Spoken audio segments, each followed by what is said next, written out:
Teşekkür ederim çocuğu. Annem almış. Biliyor musun artık kıyafetlerimi kendim giyebiliyorum. Teşekkür ederim çocuğu. Annem almış. Biliyor musun artık kıyafetlerimi kendim giyebiliyorum. Teşekkür ederim çocuğu. Annem almış. Biliyor musun artık kıyafetlerimi kendim giyebiliyorum. Teşekkür ederim çocuğu. Annem almış. Biliyor musun artık kıyafetlerimi kendim giyebiliyorum. Barış Bey'imin eşi ve defa dansı mıydı? Şamamenna. Hoş miledir kızı. Teşekkür ederim çocuğu. Annem almış. Biliyor musun artık kıyafetlerimi kendim giyebiliyorum. Teşekkür ederim çocuğu. Annem almış.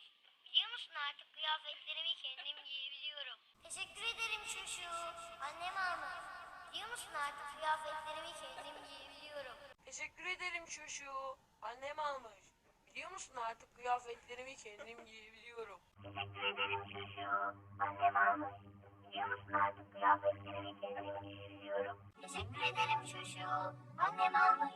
Biliyor musun artık kıyafetlerimi kendim giyebiliyorum. Teşekkür ederim çocuğu. Annem almış. Biliyor musun artık kıyafetlerimi kendim giyebiliyorum. Teşekkür ederim çocuğu. Annem almış. Biliyor musun artık kıyafetlerimi kendim giyebiliyorum. Teşekkür ederim çocuğu. Annem almış. Biliyor musun artık kıyafetlerimi kendim giyebiliyorum.